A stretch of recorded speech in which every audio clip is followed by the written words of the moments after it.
listening to the Brotherly Talk Podcast. Keep it real. What's up, all you beautiful people? I'm Roy with the Brotherly Talk Podcast, and today's going to be a little bit of a wind down in between all the interviews that we've been doing. I'm here with my buddy Dennis. Dennis. How you doing, guys? How you doing today? Yeah, your deep voice daddy. Deep voice daddy. That's what we like to call him, and that's what we hold in our hearts when it comes down to Dennis. I love him. He's one of my best friends, along with I'm gonna Fernando, who's kiss you. also a part of this podcast talk. Yeah, so this is going to be a drastic change from a lot of the things that we've been talking about. This podcast episode is going to revolve around like some geeky nerd type shit, and that's exactly what the three of us are who run this podcast. We're all geeky nerds. We like gaming, and we just like that shit. And we're gonna talk. We're gonna get real about the gaming community, video games, and what's coming. Our opinions on games from now to then, and all kinds of other stuff. So we're gonna go ahead and jump right into it, Dennis. What I want to know. It's such a broad topic, and a lot of people I think are definitely going to relate to this when because I just know almost exactly what you're going to say, because I guarantee you Okay. feel the same way about it that I do. Um, so games have taken a drastic turn today from what they used to be. All right, so just to put like a distance or a gap in between exactly what I'm talking about, we're going to go with 10 years. So from in the last 10 years, what have you noticed about games then to today?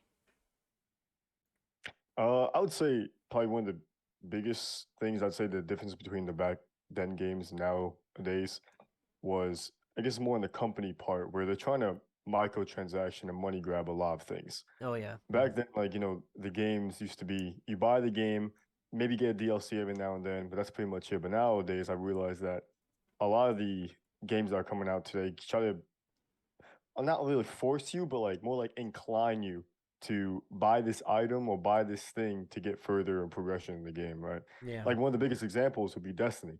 Hmm. Like Destiny drops DLC and everything, but they give you like these other how would I say it's items and stuff like that you can get with real money. And don't get me wrong, like what I think is that you have to buy the game, which is $60, then you buy the DLC, which is another 30, they drop another one, which is another 30, and then they have another one that's like 40. But then if you're a day one player, you're basically spending over like $200. But if you're new to the game, you can get all the DLCs and everything combined for like $60 after everything's already dropped. So it's No. kind of like a big fuck you to the old players that spend a bunch of different money, if that makes sense what I'm trying to say here. No, I hear you. I noticed that a lot. A good genre that I can point out that did something similar to that would be like Fallout 4, Fallout 70, or Fallout 4, Fallout New Vegas, jumping into the more modern version of it, Fallout 76. Ain't nothing but Mhm. fucking microtransactions. It's not about the I don't know. I feel it's not about like the base game anymore. It's not about making players happy. It's about fucking that little brief happiness that you get with purchasing something, and then you always want something more. And those microtransactions really fucking, you know, shoot down the fucking gaming community. I definitely get that. I definitely get that. Uh, So I want to ask you, I know The Last of Us just came out, the show. I heard nothing but fantastic things about it. Okay. And a Ooh. lot a lot of the shows that try to make it or movies that try to make a direct adaptation to it usually fail Hmm. horribly at it. Like Yeah. with the Halo show, the Assassin's Creed movie. But what is your opinion on the Last of Us show? Do you think it really is holding up to its value of the direct adaptation to the game? Oh man, dude, I've got so many strong opinions on that. Like I'm not even joking. I want to start off with saying that I think that the actors, Pedro Pascal and fucking oh fuck, what's her name? The actor that plays Ellie. I'm sorry if you ever listen to this podcast. I know you're famous, probably not, but I respect you so much because I think you're doing so much justice to your character, and she's taking such a whiplash from the community just because she's got a large forehead. Like I shit you not, that's it. She doesn't look like Ellie in the games, and she has a pretty big forehead. But despite that, she is playing the role fucking perfectly, Will agree. amazingly. All right. And as far as a direct adaptation between the video game and the show, um, the first episode fucking almost 100. 100 points spot on. Like it was so fucking keen to everything that happened in the game to adapting over to the show. Second show had a little bit of quirks when it comes down to it, but not like bad quirks at all. Like it didn't take away from the show's value and worth because it was absolutely amazing. The third episode that just recently came out, and I'm going to talk about that because I felt very, very strong about it. Like I think that was such a beautiful episode, and there was so much potential in the game. Essentially, in the game, right? When Joel meets Bill, right? Joel goes through like all of Bill's traps, fighting fucking clickers and shit in this little village that Bill has made because Bill originally his character was just some like super crazy survivalist who built a bunker in his house, managed to escape the soldiers and start his own like settlement almost, but he was like doomsday prepared and shit. He's a weirdo. And the only time you see the interaction between really Bill and Frank in the game is when you see Frank like hang himself in the game. Okay, it was like a suicide, and Bill ended up just like cutting him down. It was a really sad moment and stuff. But the show, oh my god, the show did way much better than I thought they would. You don't see any of what the show showed about the relationship between Bill and Frank and how like Joel and Tess met. Um, I I it's different because in the show Bill and Frank they're gay together. Okay, Bill ended up saving Frank in a trap that he built to prevent people from like busting into his place, and every bone in my body when they were first like encountering and shit was like, oh, these guys, this guy Frank is gonna fucking kill Bill at some point. But it ended up being the most sweetest gay or rate like I don't want to say it. They were lovers and stuff, and the relationship they had was it was just so sweet and admirable. And what I really liked that the show did, okay, is because gay is such a genre that is pushed in films, TV shows, and video games now so much that it does become cringe like 95% of the time that you see these gay couples on TV Yeah. or in a video game. It's such an agenda that's pushed, and it just ruins a lot of films. But this gay experience that you watch on the show was so wholesome, and it didn't feel pushed. It just felt natural, like these two just gradually came to each other, and like it's something that you don't look at it and you cringe. You're just like, wow, these people, in the shittiest of situations in this survival world and everything, just come together, and it's so fucking great, man. And I'll give you my HBO password and stuff. But you know who Ron Swanson is, right? Of From course, yeah. Parks and Rec. Yeah, Mm-hmm. you're never gonna look at him the same when you watch episode 3. But as an actor, I promise you will respect him more because of this. And I promise that when you watch it and you see like this gay couple on the show do their thing, it's not gonna feel like it's pushed and it's like an agenda that's going down your fucking throat. It's gonna feel just natural and happy and stuff. My wife cried. I was just smiling. I was just so happy watching it. Like it was such a beautiful fucking episode, man. So to answer how I feel about it being like a direct adaptation of the show, it's doing really good in like the key parts of the game so far, the parts that Yeah. define what the game was, and then it has adapted to the ability that or and it's adapted in the sense that it's going from game to a TV show. So it has so much wiggle room to go in between the main key parts. So I really love what the show is doing. I love the game Last of Us. I fucking loved it. I watched it first and then I played it myself, and God, I'd do it again. Mm-hmm. If I could play it for the first time again or watch it for the first time again, I would. And it feels like I'm watching it for the first time again, watching The Last of Us on TV. And so far, it's 10 out of 10. Fucking, if I was a famous reviewer of movies and TV shows, this would be the number one fucking show of the year because it's doing that great, Wow. and I 100% recommend it. It's beautiful, my ass. I love it. Okay. I respect that. I do want to say for all our views and everything, when you did say about the gay agenda being pushed in movies and everything, I Mhm, don't think we're bashing on you. We support the LGBTQ, all that stuff. If you're gay, you can do your thing. mhm. But Yeah. it did. I will admit that in some movies it's kind of forced, and I haven't seen The Last of Us yet, the show at least. I played the hell out of the game. The game was fantastic, but Hmm. I've seen multiple side-by-side screenshots, and I just can't wait to see it. It looks phenomenal. It is. It is exactly phenomenal, I hear you with that Gage in, man. They really do push it, and that's just a fact. The motto is keep it real, and we're keeping it real. It's something that gets pushed often, but I promise when you watch episode 3, I guarantee you're gonna smile, and it's not gonna feel forced or anything. It's just gonna be like, wow, these people really love each other, and it was great. Oh God, Ron Looking Swanson, forward man. to it. Oh, I'll give you the HBO password here soon. I Oh, added an bet. account for you. I added an account for you. I promise I did. Appreciate it. Once you get here in Colorado tomorrow, and if you stop by tomorrow before I go to Well, we bed, watch it. we'll fucking hit it up and stuff, my dude. All right, so Bet. all right, brother, I got one for you. So I understand that there's a lot of there's a lot of talking about the new engine that was released in the gaming community. It's Unreal Engine 5, Hmm. and there's so much shit popping off about it, about how like real it is, and I just want to hear what you got to say about it. If you've watched it, you've seen gameplay on it, have you experimented with it? Like, how do you feel about the new Unreal Engine 5?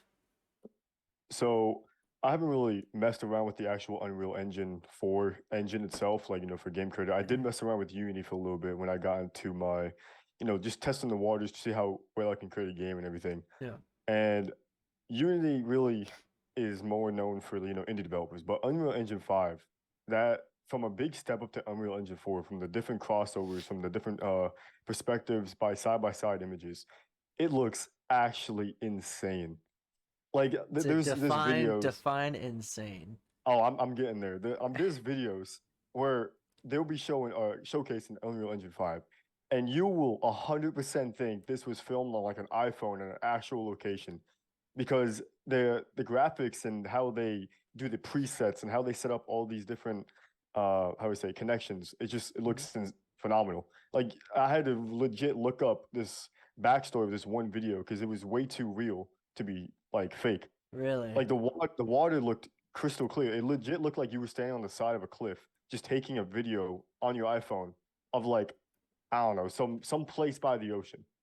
No way. And yeah, I really wish I was lying, but I feel like with the uh Unreal Engine, they're doing great steps and making major improvements towards the next lineup of games. So I'm very excited to see what the games in the future have to come. Okay. So with you seeing like the Unreal Engine 5 and stuff, do you think that most PC computer setups and maybe even console setups that people have now, do you think if it were to release and games were to be released on it like right now, that these consoles and PCs would be able to handle something that severe? Do you think that's So something feasible? So with PCs right now, actually, if you own a PC and everything, you can actually go into the Unreal Engine 5 website. You can download a preset matrix map that they specifically made for that, so you can kind of test the waters, see how your PC runs with it. But if I do, well, I gotta reset. Hold on. You're I good, do man. say that if the Unreal Engine 5 is how well it looks, I will say that later on in the future, PCs and possibly Xbox, PlayStations will probably most likely have to make an upgrade to a higher processor and software to actually run it at the full capacity. So with the 4080 that just dropped, right, we feel like if a big made game, like a AAA title did come out on Unreal Engine 5 with those kind of graphics, your Yeah. PC will definitely need to be making an upgrade. Okay. So be ready to drop money if you're ready to see that realistic shit. But I mean, Yeah. at some point that realistic shit is gonna drop down to the probably the caliber where most gamers are eventually. And that's just kinda like how the way life goes. There's always gonna be something new, and Unreal Engine 5 is gonna eventually be, where most people sit. Like I'm on a fucking GeForce RTX 3050 laptop, and that's just how I do my gaming stuff. And it's pretty fucking badass. It's a little kicker of a laptop and stuff. It does everything I need to, and I'm sure you got something badass too. But eventually, I'm gonna need to fucking upgrade, and hopefully soon to be able to play something like that. Yeah. Um, All right. Well, let me take a step back and ask maybe more like a kind of like a basic question, maybe just a random question that usually your friends ask you or not. But what's your favorite type of game? Like what's your favorite game in mm, general? so Like ever?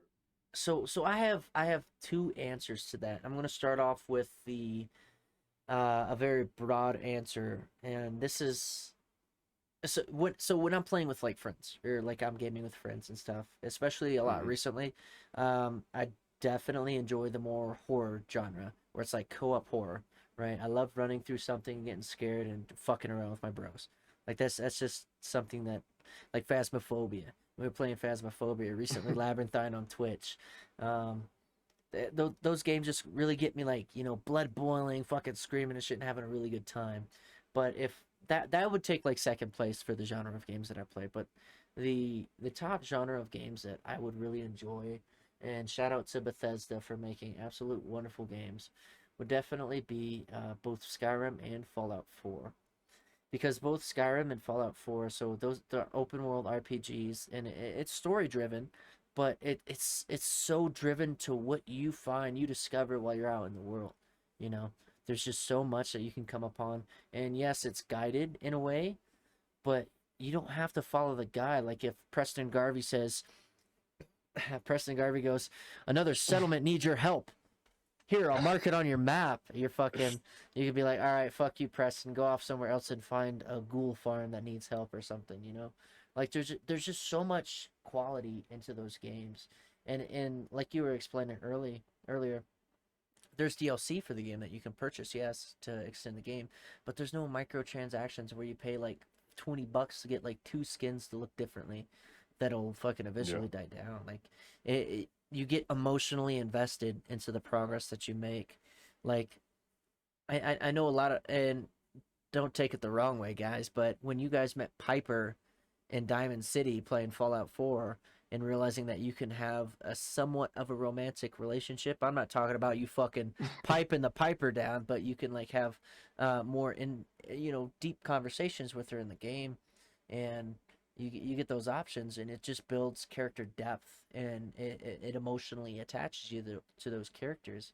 And I think that's really great about games that a lot of people get wrong these days. So I would definitely say open world RPGs, role playing games where you have this vast open world and endless possibilities as to what you can do. You can always build a settlement in any way you like. You can have settlers in like Fallout 4, right? And then Skyrim is just so full of content that no matter how long you play it, I guarantee you that you're always going to find something new. You're going to step over the one rock differently, and that's going to open up a whole new dungeon delve in Skyrim or something.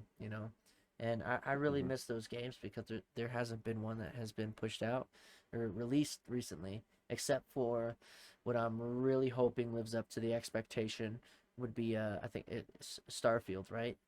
Starfield, that's the new Yeah. Bethesda game that's being Hmm. released soon, and I really hope that Starfield takes from both Skyrim and Fallout 4. Because if it doesn't take from those two games, and it doesn't build something like it once had, Starfield is not going to be successful.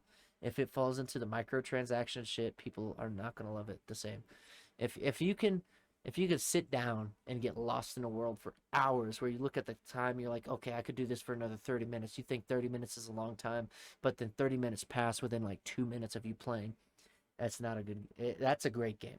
But if you can't do that with this new game that's coming up, Bethesda, it's just not going to be as successful as your past games, period. That's fair. I would, for me personally, I would agree with you for the multiplayer aspect of it. Would be it's always good to sit down with your boys and play a good horror game, you know. Oh, yeah. Oh, yeah. But me personally though, like one of my favorite games ever was actually based off a book, and that was Metro 2033 and Metro Mm, Last Light. yeah. I've read the book too by Dmitry. I'm not going to butcher his last name, but Ukrainian developer, right? Yeah. Published by 4A Games, published by Deep Silver. I just love the post-apocalyptic open world survival type stuff, where Metro's it's not really open well, world? it's not really more of open world. Exodus is more of an open world, but Okay, it okay. was more of a linear, but you had your free range of motion within the mission as well. Like you didn't have to go through checkpoint, but I just like the entire post-apocalyptic setting of it where the storytelling was phenomenal. Main Hmm. character Artyom was amazing. Like you actually felt attached to your characters and everything. Hmm. And I just love the whole survival aspect of the game. Same things with like the game Stalker. If you guys I know if you guys haven't heard about Metro, Stalker could be very equivalent to that type of game. So It's just my type of single player games is more open world or post apocalyptic, trying to do survival type games. So And that genre just has so much potential. And I think I can add on to that a little bit, especially for I would say especially for men, and not taking away anything from women when I'm talking about this. Don't take it the wrong way, but I think men generally gravitate towards that survival aspect where you got to be, masculine and strong and survive in this world of horror, and then build something good out of it. And I think that really helps men gravitate towards it. So, yeah. Um. All right. So you done told me, and now I gotta ask. All right. February is it's the 30th today, and it's the end of the 30th. Tomorrow's the mhm. 31st, and then February 1st hits. What do you think of the Xbox Gold lineup for February 2023? And tell me about it. So the Xbox Gold lineup for 2023 is going to be two different games. One game is going to be For the King and Guts and Goals. So I don't really know too much about Guts and Goals, but the game Guts and Kings, it's a strategic RPG, that blends like tabletop and roguelike elements into like an adventure. I think a lot of people who like that type of genres will actually get a good kick out of the game. If you got Xbox Gold, it's free. Might as well try it out. So I don't really know too much about the other game, Guts and Goals, but you can always just give it a quick little Google search and see if you like it. So are you gonna try and play those games when it comes out, or specifically more for the King because you know a little bit more about that one? I definitely will probably try it out. I like my good blend of strategic RPGs. Kind of like a little tabletop. I've been into my tabletop type of I would say mood recently with cards Yeah, and Demio and yeah. You D talk and D, all about that stuff. Demio, Solasta, and all that goodness. Yeah. Yeah, Well, so I probably definitely will be giving it a try. if you guys are on Twitch, don't forget to look up Dinonator instead of the O's. You put the zeros, you'll find him. We do stream games on Twitch too, so we got a little community going on. If you really want to join as well or play with us and have that opportunity, hit us up on Yep, Discord. that's DIN0NAT0R. Dinonator. He is the nature of dinos. He's the Dino Daddy of our gaming community. And if you want to follow my boy here, it's Beefy's Gaming Mm-hmm. and Beefy's Gaming. Beefy_gaming. Yep. I think it is it Beefy's Gaming? Yeah, it I is. think it's just Beefy's Gaming, like one word, or is it Beef? Okay. It might be Beefy. No, it's not Beefy. It's you definitely gonna don't be Beefy's Gaming. You should be able to you don't find know me by your own just Twitch typing in tag? Beefy. No, I don't actually. I know my Oh, gamer okay. tag, and the story behind that name actually is like I had like the most stupid Xbox generated name when all I had was Xbox. It was like Rusty Spade or something, and I was like, what the fuck is this? So I was like, okay, I want like a catchy name or something. And I shit you not, I think I was drunk after like 7 glasses of Jack Honey or something. And I was like going through Google or name generators, and I came up with Beefy Weasel 1216. I don't know why, but I went with it. It has legit stuck with me ever since, and I like it. So, I'm not a big boy. I'm a skinny boy. I'm not beefy or anything. I mean, I wish I was a little bit beefier. I should probably hit the gym or some shit. But yeah, that's how my gamer tag was found. I was just drunk, and it's like I need a new one besides like fucking Dusty, Rusty, Spade, fucking Armpits, Musty, Reeboks, Dusty. Um, how I uh, how I my bad, what you said? you're good, brother. Go ahead.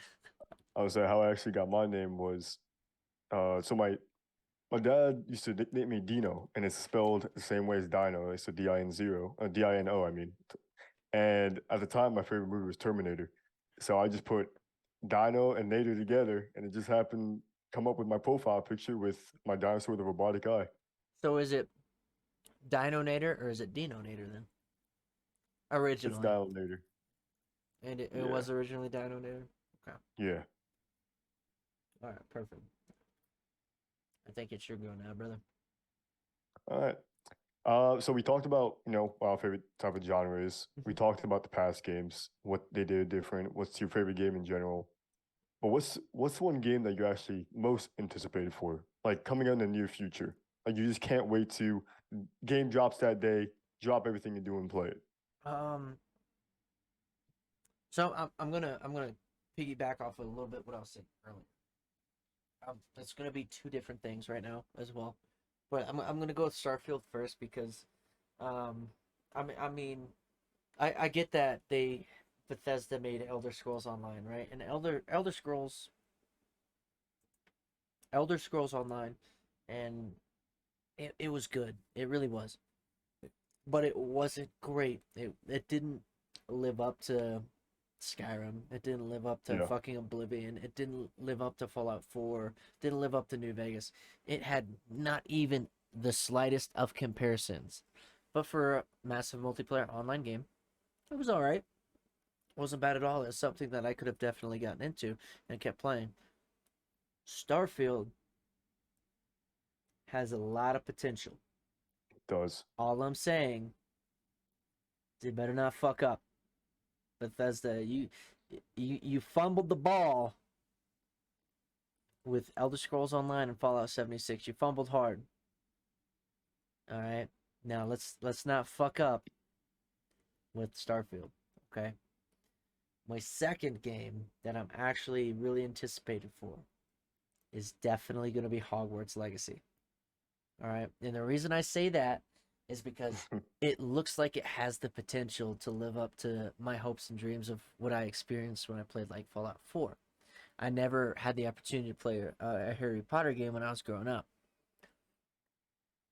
And I think it has the potential to give me that feel that I felt when I was like 15 or 16. Yeah, I was probably like 16 or 17 years old when I played Fallout 4 for the first time. If Hogwarts Legacy can succeed in making me feel that young again and that excited and that invested into playing a game, Hogwarts Legacy is definitely gonna fucking take the stand. Yeah. Like we were discussing, I think yesterday. I'm gonna give it 1 week and watch reviews. If it's good, You I getting fucking it? got it. I'm getting it. All right. I don't even care if I gotta pull from my savings for that fucking $70 game. I'm getting that game and I'm gonna fucking binge it till I'm done. And I That's hope fair. it's fucking rated R, so there's some fucking nasty shit in there or something. I don't want it to Mhm. be fucking PG. Fuck parental guidance and fuck parents. So I'm I will say 23. I'm in the same boat as you. I'm gonna give it about a week, and if I like it, what I see, I'm definitely gonna get it. Uh-huh. And another thing to add on is really looking forward to Starfield as well, 100%. Mm-hmm. And when it first comes out, it's gonna be single player, obviously, but just somehow later down the line, if they ever do add a co-op mode, that game, if it holds up to its hype, that game will be known for centuries, known for Mm-hmm. decades. So for my most anticipated game, I'm gonna go for like more like a twofer as well. But for my single player game, I definitely am really looking forward to Stalker 2, Heart of Chernobyl. Because like I said, I like those post-apocalyptic games. I love the first Stalker.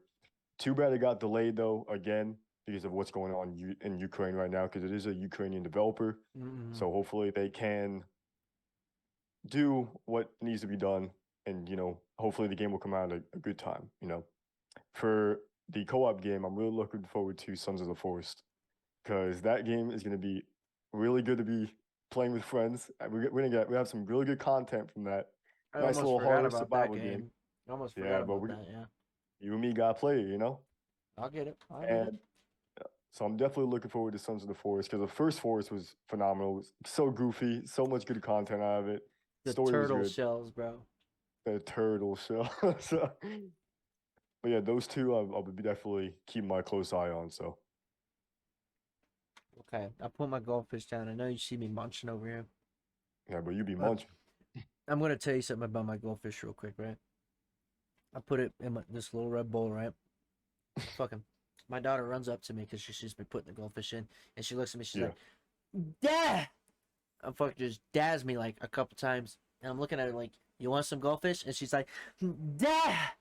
And so I put like a handful of maybe 10, 11 of them in my hand, like a good little handful. I hold my hand down. I'm expecting her to grab like 2 or 3. She goes, puts one in her mouth, grabs another one instantly. Both hands. She just starts grabbing them. She stuffs her whole cheek with like fucking 10, 11 goldfish and then runs off when she sees that the thing's empty. I shit you not, she fucking chipmunked me with goldfish. Dude, I'm not even fucking joking. It was so cute. And her cheek was just like a big old bulge of fucking goldfish. And I was like, ah, that's my daughter right there. Damn, bro, you got robbed of your goldfish. All right, so, oh man. So this question, I should have thought of a better one, coming about writing this stuff down and stuff. Um, so we already discussed like a lot of the expectations and what we're happy and excited for. The next question I was going to ask is, what are you most excited for when it comes to the gaming? Like, what are you ready to see? Like, what's coming up that you just can't wait until it drops? And it doesn't have to be about games either. It could be about consoles, PCs. Like, what's something that's really just like quirking your bones? You just can't wait for it to fucking happen for the community of gaming and online.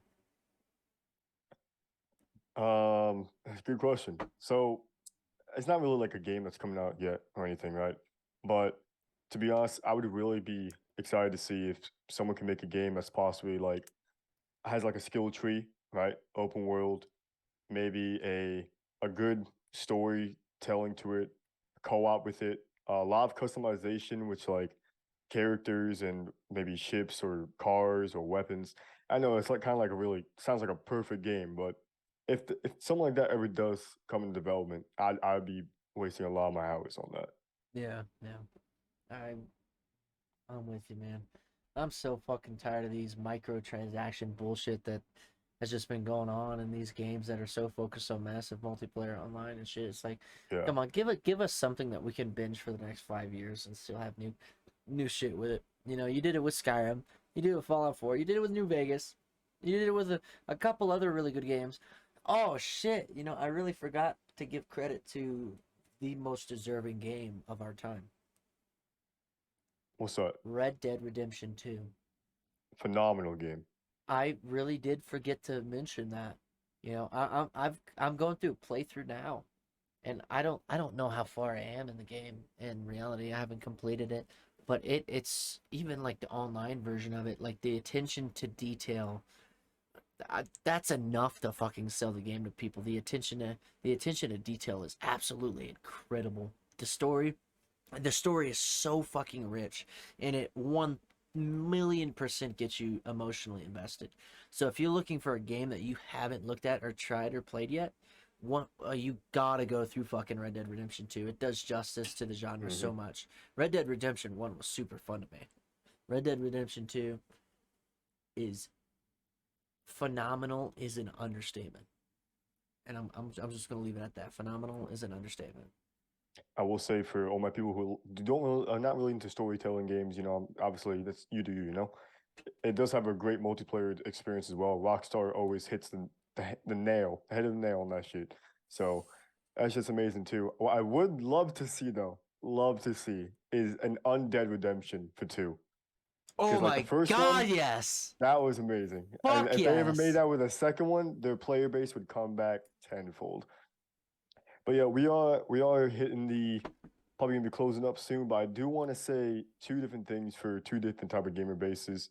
For all my Warzone players out there, the revive pistol did get removed due to a glitch in the system right now. So if you still do play Warzone and it's not there, that's the reason why.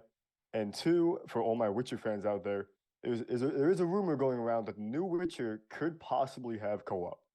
So I don't want you to get too hyped with it, but I'm just gonna leave it there for right Ooh, now. Which, daddy. if it does have co-op, it's gonna be phenomenal. All right, all my beautiful listeners and our beautiful listeners, man. You got three hosts in this podcast with a variety of opportunities to take with each of us. If you want to talk to one of us specifically, all you got to do, seriously, all you got to do is hit up a waiver, send us an email with a biography and a topic that you want to discuss. And if one of the three of us see it and want to talk to you about it, we will happily grant you that opportunity because our platform is used to give a voice to the little guys and discuss wonderful things. All right. Uh, further to end it, guys, we love you. We appreciate everything that you do with us. We really do. All the interactions. It is great. If you want to hear more topics like this, video gaming is a humongous topic, and we're definitely going to dive into it. So enjoy Mhm. episode 7, and catch us next time, you wonderful, beautiful, lovely lot.